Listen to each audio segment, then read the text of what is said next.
सभी विद्यार्थियों को गुड मॉर्निंग साथियों। राम राम सभी को। कैसे हैं आप लोग? राजस्थान का साथियों सामान्य परिचय चल रहा है और कल हम लोगों ने जो बात की थी वो राजस्थान के स्थिति एवं विस्तार की बात कर रहे थे, सामान्य परिचय की बात कर रहे थे, नामकरण हमारा हो गया था और उसके बाद हमारी जो क्लास चल रही थी वो साथियों स्थिति एवं विस्तार की चल रही थी। स्थिति विस्तार में जो हमारी स्थिति थी लास्ट में हम लोग जो बात कर रहे थे वो बात कर रहे थे समय की गणना, कि देशांतर रेखाएं किस तरीके से समय को प्रभावित करती हैं, समय का जो निर्धारण किया जाता है वो किस प्रकार से किया जाता है। और फिर हम लोगों ने ये भी जानने का प्रयास किया कि राजस्थान में जो सूर्य का उदय है वो सूर्य के उदय में समय का अंतराल आता है, लेकिन घड़ी की सुइयां है वो एक जैसी रहती है कि हर देश का अपना एक मानक समय होता है और मानक समय के अकॉर्डिंग पूरा देश चलता है। क्लियर? क्लास आप लोगों को प्रॉपर चल रही है?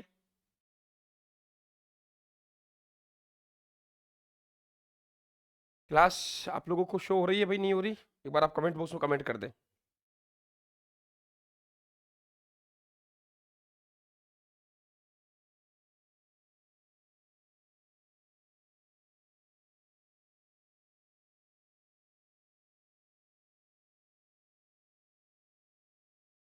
क्लास ओके भाई सबकी?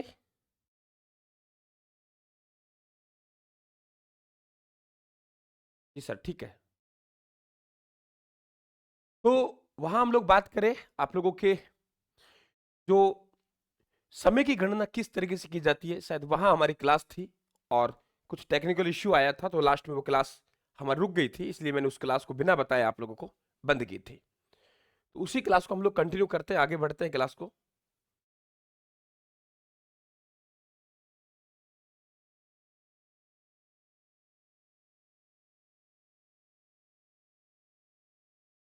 देखिए, दो काम जरूर ध्यान रखना आप लोग कि आपसे कभी पूछा जाए कि ये जो हमारी अक्षांश रेखाएं हैं, ये अक्षांश रेखाएं तो जलवायु को प्रभावित करती हैं, इनसे जो निर्णय होता है वो ध्यान रखें आप लोग, वो जलवायु का होता है। ये ध्यान रखें आप लोग, किसका होता है? जलवायु को होता है।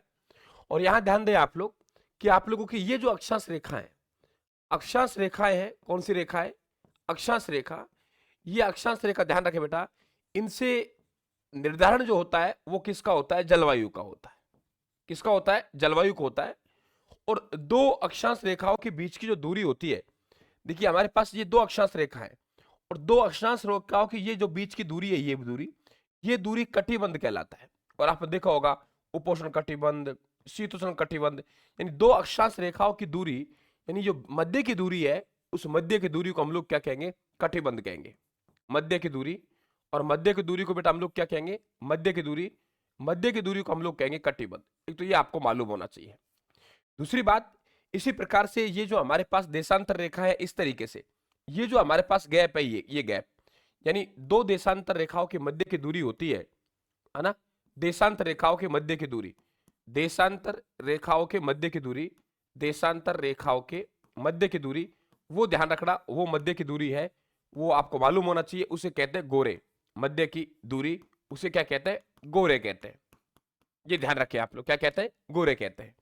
कल मैं आपको बता रहा था कि किस तरीके से जो समय है उस समय को यहां प्रभावित करती है ये रेखाएं। जरा देखेंगे आप लोग, यहां पे जो बात करेंगे आप लोग, इधर देखेंगे तो यहां इस तरफ हमारे पास में ये देखिए आप लोग, यहां मैंने कल बताया था आप लोगों को कि हमारे पास बीचों बीच जो रेखा है वो हमारे पास ग्रीनविच रेखा है।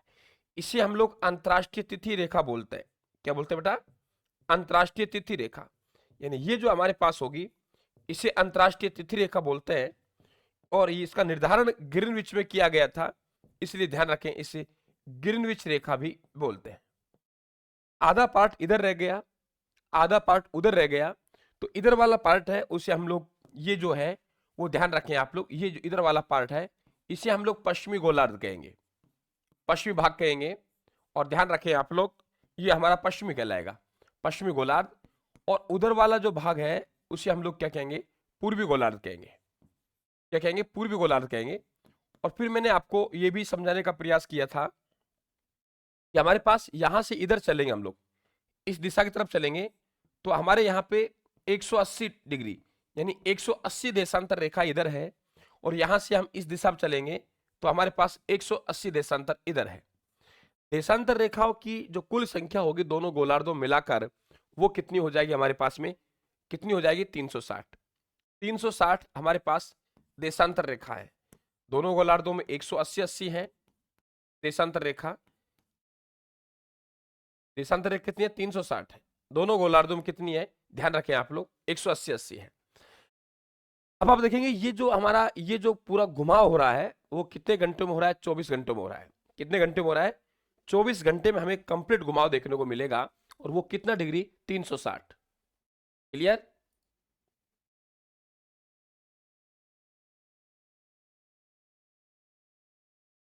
वो हम कितना देखने को मिलेगा 360। तो हम देखेंगे यहाँ पे कि ये हमारा जो 24 घंटा है, कितना घंटा है 24 घंटे। 24 घंटे में 360 डिग्री का कोण बनता है यहाँ पे। तो हम 360 में 24 का भाग देंगे तो हमारे पास 15 आएगा। यानी 24 घंटे में 360 देशांतर, इसका मतलब हमारा 1 घंटे का मान कितना आ गया 15 देशांतर। यानी 1 घंटा बराबर, अभी समझा रहा हूं आपको, 1 घंटा बराबर अगर आपको समय का अंतर देखना है तो 15 देशांतर हम आगे पीछे होंगे तो हमें 1 घंटे का अंतर दिखाई देगा। अब मिनट बना लेते हैं हम लोग कि अगर 1 मिनट का मान देखेंगे आप लोग कितने का 1 मिनट का, तो ऐसे कीजिए आप लोग, घंटे में 60 मिनट होती हैं तो आप 60 मिनट में भाग दे दीजिए कितने का 15 का। जब 60 मिनट में हम लोग 15 देशांतर का भाग देंगे तो हमारे पास 4 आएगा। यानी 1 मिनट बराबर एक देशांतर बराबर 1 देशांतर बराबर हमारे पास कितना आ गया 4 मिनट। कि हम जो हमारे सूर्य उदय है उसमें अगर हम लोग 1 देशांतर दाया बाया होंगे तो हमारे पास जो अंतर देखने को मिलेगा वो हमारे पास कितने देखने को मिलेगा, तो ध्यान रखें आप लोग 4 मिनट। अब यहां हम लोग खड़े हुए हैं, इधर कहां खड़े हुए, यहां खड़े हुए हैं। अब यहां से हम लोग याना कि इधर चलेंगे पूर्व की तरफ, तो आपको मालूम है इधर इधर ध्यान रखना आप लोग, जो समय है वो बढ़ेगा। यानी हम जैसे चलेंगे पूर्व की ओर तो समय बढ़ेगा। क्या होगा, समय बढ़ेगा। और यदि हम लोग कहां चल रहे हैं, हम लोग चलेंगे किधर, पश्चिम की तरफ। पश्चिम तरफ तो ध्यान रखना समय कम होगा। कहां से कम होगा, जो अंतरराष्ट्रीय समय उससे समय कम होगा, है ना। कि भाई अगर हम इधर चल रहे हैं पूर्व की तरफ, पूर्व की तरफ जो अंतरराष्ट्रीय समय है उसमें वृद्धि होगी। यानी यहां आप लोगों के 12 बज रहे हैं तो इधर जाएंगे 1 देशांतर करने पर 12:04 हो गई। फिर आप लोग 2 देशांतर चलेंगे 12 मिनट 8 मिनट हो गई, 12 बज के फिर तीसरा चलेंगे। यानी हर देशांतर पे आप लोगों का 4 मिनट का समय बढ़ेगा। और अगर 15 देशांतर पर 1 घंटे का, तो आपको मालूम है यहां 180 है ना, 180 है, 180 है ना। तो आप लोग 15 को हम 12 से गुणा करेंगे तो 180 आएगा, आएगा नहीं आएगा। इसका मतलब यहां का जो समय है इधर आप लोग यहाँ पे 12 घंटे है वो आप लोगों के प्लस में होगा। 12 घंटे क्या होगा, प्लस में होगा। कहां से, अंतरराष्ट्रीय समय से पूर्व की ओर। और यहीं यदि आप लोग इधर चलेंगे आप लोग पश्चिम तरफ, तो आपका जो समय है वो ध्यान रखें 12 घंटे किस में होगा, माइनस में होगा। इस प्रकार से अंतर कितने का आ गया, कोई व्यक्ति यहां बैठा है, यहां से यहां अगर देखेंगे आप लोग तो पूरा पूरा आप लोगों का 1 दिन का आपको अंतर दिखाई देगा, है ना। क्योंकि यहां पूर्व की तरफ से हम यहां से चलेंगे, यहां से अगर हम पश्चिम तरफ बढ़ रहे हैं तो हमारा हर देशांतर पर 4 मिनट का समय कम होगा। क्लियर। और यहां से अगर हम लोग इधर बढ़ रहे हैं तो हर देशांतर पर हमारा 4 मिनट का समय बढ़ता चले जाएगा। ये आप लोगों को देशांतर रेखाएं हैं, ये आपके समय को प्रभावित करती हैं। अब आपकी तरफ से एक सवाल ये बनेगा कि गुरुजी हमें एक बात बताइए आप। मैं कहूंगा बेटा कौन सी बात, जरा देखिए आप लोग। आप ही कहेंगे सर कि एक बात ये देखिए आप लोग कि हमारा जो राजस्थान है, ये राजस्थान की स्थिति है। हमारे पास एक जो गांव है, एक गांव हमारा यहाँ है, और यहाँ सबसे पूर्व में जो गांव है हमारा वो धौलपुर का राजा खेड़ा तहसील का, मैंने बताया था आप लोगों को। वो कौन सा गांव है हमारे पास, शिलांग गांव है। यहाँ सबसे शिलांग गांव है ना। और यहाँ देखेंगे आप लोग सबसे इधर इधर देखेंगे तो आप लोगों के जैसलमेर जिला है। कौन सा है, जैसलमेर जिला। और ये जैसलमेर का सबसे इधर का जो गांव है वो गांव कौन सा है बेटा, कटरा गांव है। कौन सा गांव है, कटरा गांव है ना, कटरा गांव है। और यहां देखेंगे हम लोग यहाँ पे 69 डिग्री और 17 मिनट की क्या है हमारे पास, पूर्वी देशांतर रेखा। और यहाँ है जो हमारे पास 78 डिग्री और 30 मिनट की क्या है हमारे पास, पूर्वी देशांतर रेखा। पूर्वी देशांतर रेखा क्यों है, पश्चिमी देशांतर हमने क्यों नहीं लिखा, क्योंकि हम ग्लोब के पूर्व की तरफ है। ग्लोब में कहाँ है? पूर्व में। ग्लोब में जो हमारी स्थिति है, ग्लोब में जो हमारी, सभी का कमेंट में पढ़ रहा हूं, चिंता ना करें आप लोग, सभी को, सभी का आप लोग गुड मॉर्निंग कर रहे हो, राम रमी कर रहे हो, जय श्री कृष्णा कर रहे हो, सभी को मैं दिल से स्वीकार कर रहा हूं, लेकिन ज्यादा हमें यहाँ चर्चा नहीं करनी। वही कमेंट हम लोग लिखेंगे, वही कमेंट हम उठाएंगे जो आप लोगों को कोई सवाल हो, ठीक है ना? तो ये मत सोचना गुरुजी ध्यान नहीं दे रहे, मैं ध्यान दे रहा हूं आप लोगों के लिए, ठीक है बेटा? चलिए, तो हमारे पास देखेंगे, ये आपके समझ में आ गया। अब यहां सबसे पहले जो सूर्य का उदय होता है वो आपके कहां होगा? पूर्व में होगा। यानी राजस्थान में सबसे पहले सूर्य का उदय यहां होता है। जिला पूछे तो बता देना, सबसे पहले सूर्य का उदय, सबसे पहले सूर्य का उदय, कि सबसे पहले जो सूर्य उदय हुआ, सबसे पहले सूर्य उदय, सबसे पहले सूर्य उदय होगा वो यहां होगा। इसके बाद इधर चलते जाएंगे आप, इधर चलते जाएंगे, इधर चलते जाएंगे, तो सबसे अंत में सूर्य उदय यहां होगा। क्या कहा मैंने? सबसे अंत में, सबसे अंत में, सबसे अंत में सूर्य उदय, सबसे अंत में सूर्य उदय, कि सबसे अंत में सूर्य उदय यहां होगा। ध्यान रखें आप लोग, कहां? कटरागांव। अब ये अंतर कितने का आएगा? तो आप देख रहे हो यहां आप लोग अगर राजस्थान का, अगर आप देशांतर विस्तार देखेंगे, राजस्थान क्या देखेंगे? देशांतर विस्तार देखेंगे, तो ये जो देशांतर विस्तार है ये आप लोगों का वो है 8 डिग्री, कितना degree? 8 degree 47 minute, 8 degree 47 minute Rajasthan का देशांतरीय विस्तार है। क्या है बेटा? राजस्थान का देशांतरीय विस्तार है। और आपको मैंने पहले बताया कि आप लोगों के 1 मिनट आप लोग क्रॉस कर रहे हो तो आप लोगों को 4 मिनट का आपको अंतर दिखाई देगा। यानी राजस्थान का विस्तार लगभग आप लोगों के 9 है, तो हम लोग देखेंगे 9 देशांतर, कितना देशांतर बेटा? 9 देशांतर गुणा 4 मिनट, 9 देशांतर गुणा 4 मिनट, यानी बराबर हमारे पास आ गया 36 मिनट। कि राजस्थान में जो समय का अंतर है वो कितने मिनट का दिखाई देना चाहिए हमें? 36 मिनट का, लेकिन दिखाई नहीं देता है। सूर्य उदय दिखाई देगा हम लोगों को, सूर्य उदय तो हमको दिखाई देगा, लेकिन ये अंतर हमको दिखाई नहीं देगा। क्यों नहीं देगा? क्योंकि हर देश का अपना एक मानक समय होता है। हर देश का क्या होता है? अपना एक मानक समय होता है। हर देश का अपना मानक समय होता है, और वो जो मानक समय है, वो जो क्या है मानक समय, वो मानक समय आधे घंटे के गुणज में होता है। हर देश का अपना, भारत का भी मानक समय है, और वहां से सभी घड़ियां हैं वो आपके सेट होती है। भारत का मानक समय, भारत का जो मानक समय है, यानी पूरे देश का एक समय, उसे मानक समय कहेंगे, वो है आप लोगों के 82.5 डिग्री की। कितने डिग्री की? 82.5 डिग्री की। कौन सी रेखा? पश्चिमी रेखा या पूर्वी? पूर्वी, पूर्वी देशांतर रेखा। हमारा जो घड़ियां सेट की गई हैं वो 82.5 डिग्री की पूर्वी देशांतर रेखा से हमारे समस्त घड़ियां सेट हैं, यानी ये मानक समय है। आप कहीं भी जाएंगे, जैसे आप लोग अरुणाचल प्रदेश है, और अरुणाचल प्रदेश और आप देखें गुजरात में, तो बेटा वहां आप लोगों के लगभग लगभग 30 देशांतर का अंतर है, तो मतलब 2 घंटे का अंतर हो जाएगा। कि अरुणाचल प्रदेश में पहले सूर्य उदय होगा 2 घंटे, और गुजरात में 2 घंटे बाद में होगा। लेकिन सूर्य उदय को तो हम नहीं रोक सकते, है ना? वो तो रहेगा, लेकिन समय का जो अंतर रहता है वो कितने घंटे का रहता है? तो ध्यान रखें आप लोग, वो 2 घंटे का रहता है। लेकिन वो सूर्य उदय का अंतर में 2 घंटे का है।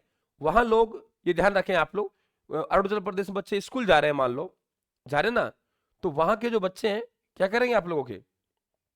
समझिए, अभी तो खड़े हो रहे हैं आप लोग, तो ये ध्यान रखें। लेकिन समय का अंतर आपको दिखाई देगा, उसे कहते हैं मानक समय। तो 82.5 डिग्री की पूर्वी देशांतर रेखा, ये ध्यान रखें। ये जो देशांतर रेखा है, ये देशांतर रेखा है, ध्यान रखें, ये कहां से एक सेंटर पॉइंट बना दिया कि सब यहां से होगा, और वो सेंटर पॉइंट होगा आप लोगों के इलाहाबाद में। मिर्जापुर नामक स्थान है इलाहाबाद, और इलाहाबाद कहां पड़ता है? यूपी में, उत्तर प्रदेश में। यानी समस्त जो घड़ियां हैं वो ध्यान रखें आप लोग, इलाहाबाद उत्तर प्रदेश, इलाहाबाद उत्तर प्रदेश, यहां से सभी घड़ियां सेट है, यानी ये आप लोगों के एक तरीके से मानक समय हो गया। अब आपको मालूम है कि हमारे पास यहां पे देखेंगे आप लोग कि ये हमारी अंतरराष्ट्रीय तिथि रेखा है। कौन सी है? अंतरराष्ट्रीय तिथि रेखा, इसे हम लोग ग्रीनविच रेखा कहते हैं। अंतरराष्ट्रीय तिथि रेखा, अंतरराष्ट्रीय तिथि रेखा है, जिसे हम लोग क्या कहते हैं बेटा? ग्रीनविच रेखा कहते हैं, है ना? यही तो है। अब इसमें अगर हम लोग कहां जा रहे हैं? पश्चिम तरफ जा रहे हैं, पश्चिम तरफ जाएंगे। जो देश पश्चिम की तरफ है, पश्चिम, तो यहां समय है वो क्या होगा? कम होगा। अंतरराष्ट्रीय समय से क्या होगा? समय कम होगा। लेकिन यो देश कहां है? पूर्व की ओर है। कहां है? पूर्व की ओर। तो हमारा समय है वो समय अंतरराष्ट्रीय समय है, समय वो आगे होगा। क्या होगा? आगे होगा। और कितना आगे होगा? वो निर्भर करता है कि वो कितने देशांतर है। और एक देशांतर का मान मैंने आप लोगों को कितना बता रखा है, 4 मिनट बता रखा है।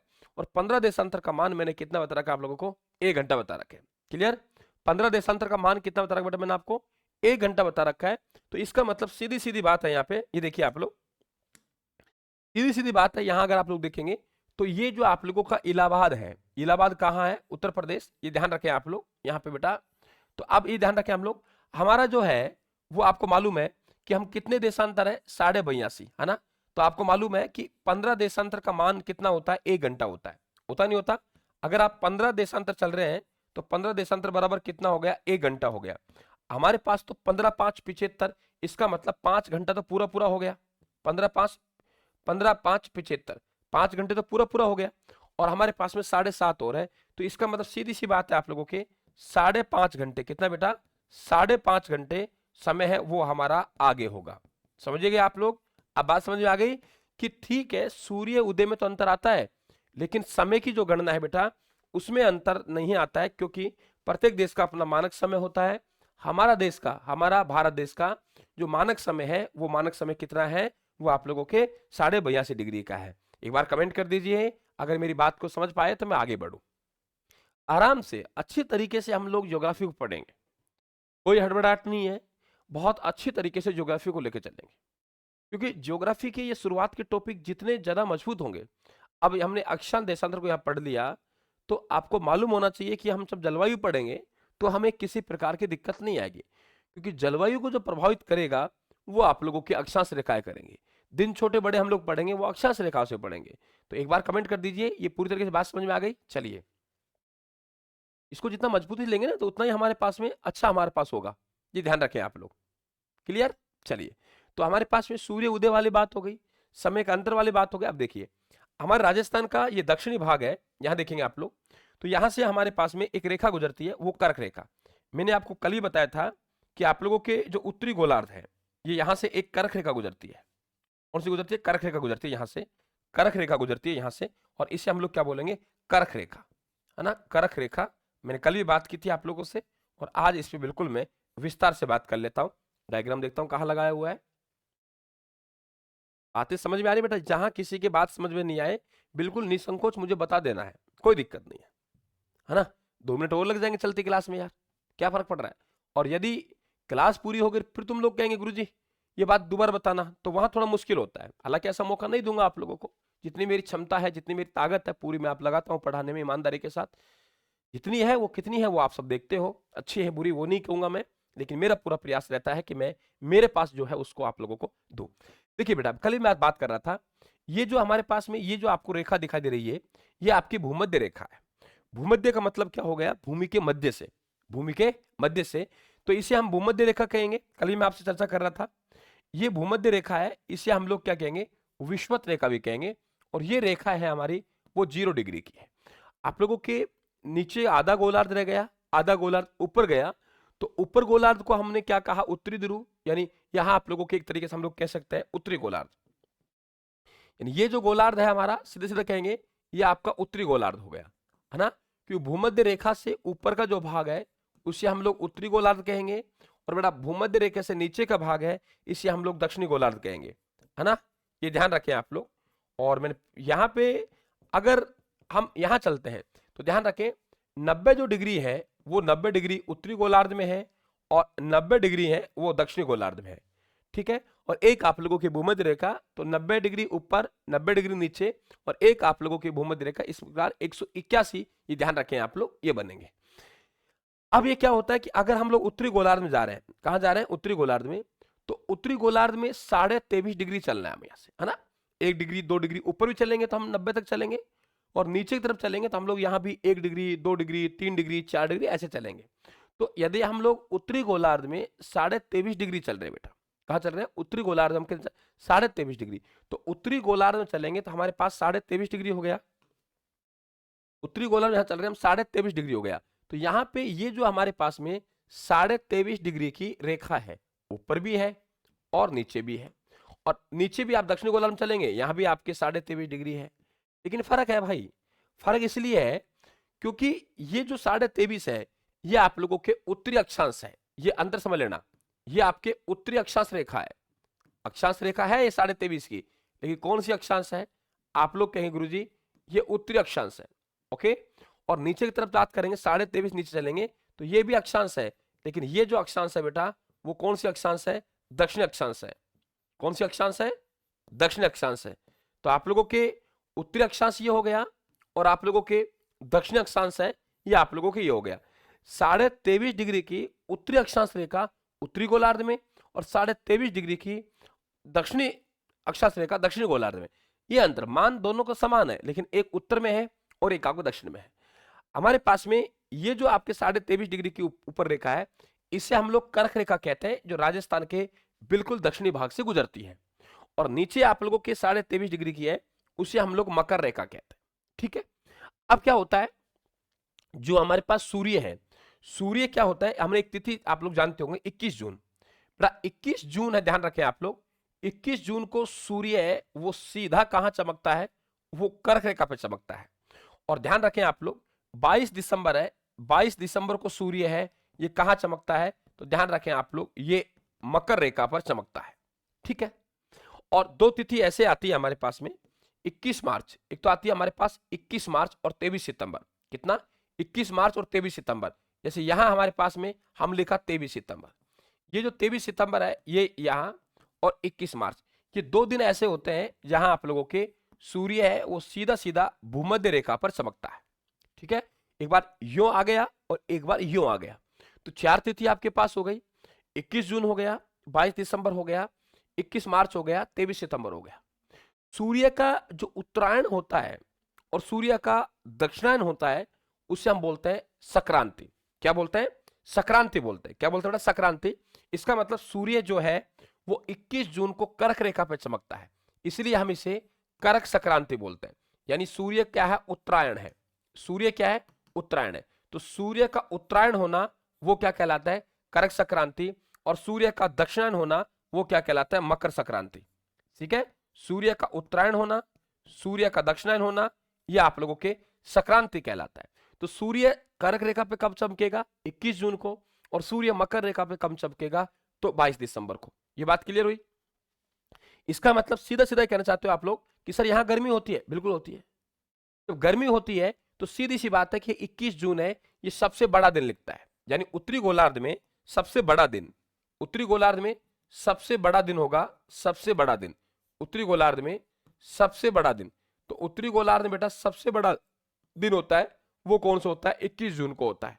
ठीक है, और दक्षिणी गोलार्ध में सबसे बड़ा दिन, दक्षिणी गोलार्ध में सबसे बड़ा दिन, दक्षिणी गोलार्ध में सबसे बड़ा दिन होता है वो 22 दिसंबर को। यहां दिसंबर में गर्मी पड़ती है, हमारे जून में गर्मी पड़ रही है। समझ आ गए? तो आप लोगों के उत्तरी गोलार्ध में 21 जून का दिन सबसे बड़ा होता है, तो सीधी सी बात है कि हमारे राजस्थान में भी 21 जून का दिन सबसे बड़ा होता है। अब इसके विपरीत जब 21 जून को यहां बड़ा होता है तो 21 जून को दक्षिणी गोलार्ध में सबसे छोटा दिन होता है। दक्षिणी गोलार्ध में अगर सबसे छोटा दिन की बात करें, दक्षिणी गोलार्ध में सबसे छोटा दिन, सबसे छोटा दिन, सबसे छोटा दिन कब होता है? तो आप लोग कह देंगे कब होता है? 21 मार्च को। क्लियर? 21 मार्च, सॉरी 21 जून, 21 जून को सबसे छोटा दिन, और यहां 22 दिसंबर को सबसे बड़ा दिन। तो 22 दिसंबर को सबसे बड़ा दिन होगा, सूर्य इधर होगा, गर्मी यहां होगी, हमारा ठंड होगी। तो ध्यान रखें यहां इस गोलार्ध में जो हमारे पास में कितना दिसंबर है? हमारे पास में 22 दिसंबर, 22 दिसंबर, कितने दिसंबर? 22 दिसंबर। 22 दिसंबर को हमारे पास क्या होगा? 22 दिसंबर को हमारे पास उत्तरी गोलार्ध में सबसे छोटा दिन होगा, सबसे छोटा दिन होगा। क्लियर? अब हमारे पास में दो तिथि ऐसी हैं 21 मार्च और 23 सितंबर। ये आप लोगों की सूर्य बिल्कुल भूमध्य रेखा पर चमक रहा है। आप लोगों के आधा जो हिस्सा है वो आपके उत्तरी गोलार्ध में गया बेटा, और आधा हिस्सा है वो आपके दक्षिणी गोलार्ध में गया।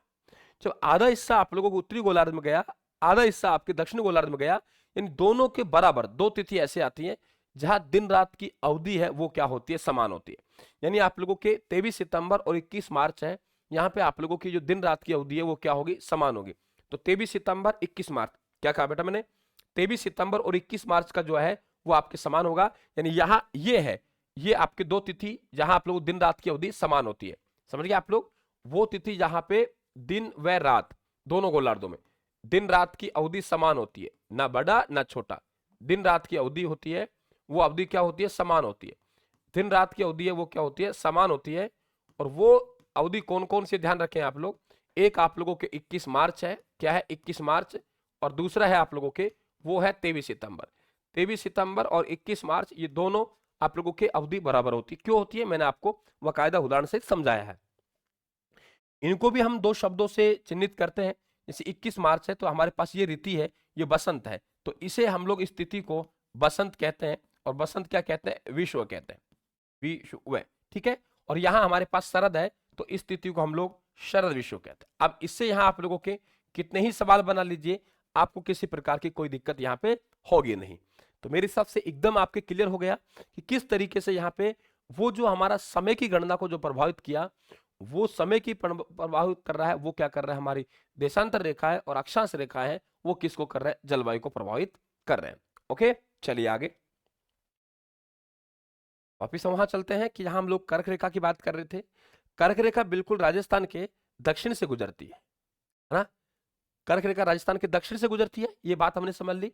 कर्क रेखा क्या स्थिति है, अब कर्क रेखा यहां से गुजरती है तो इसमें दो स्थिति बनती है कि हमारे पास जो डूंगरपुर है, क्या कहेंगे, डूंगरपुर, डूंगरपुर का तो बिल्कुल दक्षिणी भाग को छूते हुए डूंगरपुर है, डूंगरपुर के तो बिल्कुल दक्षिणी भाग को, और ये जो बांसवाड़ा है, बांसवाड़ा के मध्य से गुजर जाती है।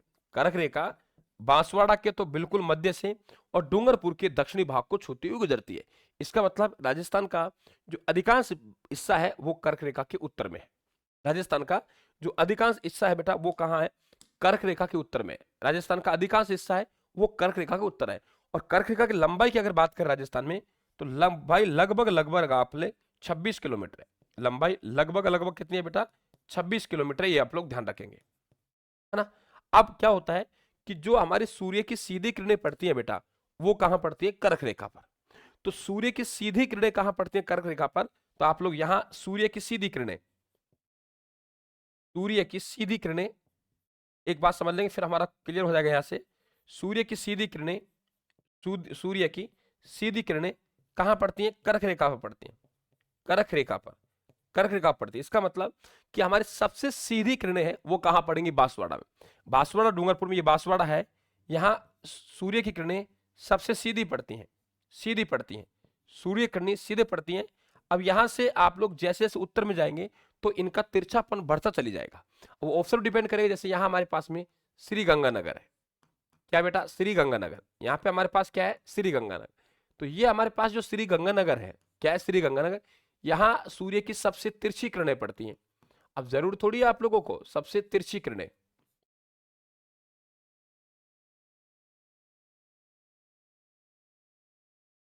सबसे तिरछी किरणें, अब जरूर थोड़ी है बात को कि भाई आप लोगों की यही ऑप्शन दे, आप लोगों को कह देगा निम्न में से कौन से जिले में सूर्य की सबसे तिरछी किरणें पड़ती हैं, सबसे सीधी पड़ती हैं। तो आपको देखना है कि जो दक्षिण में हम लोग हैं, दक्षिण से जितना धीरे धीरे हम उत्तर में जाएंगे, क्या कहा मैंने, दक्षिण से हम धीरे धीरे जितना उत्तर में जाएंगे, दक्षिण से हम धीरे धीरे जितना उत्तर में जाएंगे, दक्षिण से हम धीरे जितना उत्तर में जाएंगे, उतना ही सूर्य की किरणों का तिरछापन बढ़ता चली जाएगा, उतना ही सूर्य किरणों का तिरछापन बढ़ता चली जाएगा। एक बार कमेंट कर दीजिए कि आप लोगों के स्थिति एवं विस्तार से संबंधित जो आपके पॉइंट थे वो हमारे एकदम क्लियर हो गए, आपके समझ आ गया हो तो आगे बढ़ूं। अगर किसी प्रकार का कोई डाउट हो तो मेरे से पूछ लीजिए। डाउट वाली बात रही नहीं हमारे पास में, है ना। और आप लोगों को ब्रह्मास्त्र नोट्स है वो मंगवा लीजिए राजस्थान वाला, ताकि आप लोगों को लिखना नहीं पड़े। और लिखेंगे नहीं, लिखने का मतलब है कि हम लोग हमारा समय खराब करना, हमारे पास प्रिंटेड मैटर होगा, ये स्लाइड आप लोगों को डल जाएंगी क्लासों के साथ साथ, तो आपको ये दिक्कत नहीं आएगी, है ना, ये दिक्कत नहीं आएगी। और बेटा आप लोग इतना हौसला रखना पड़ेगा, आप लोग जैसे मैं कहूँगा वैसे आप लोग भरते जाएंगे तो आपको किसी प्रकार की, आपको किसी कोई विद्यार्थी को दिक्कत नहीं आएगी, समझ गए। चलिए, नमस्ते सभी को, ठीक है, बात मेरी समझ रहे हो ना आप लोग।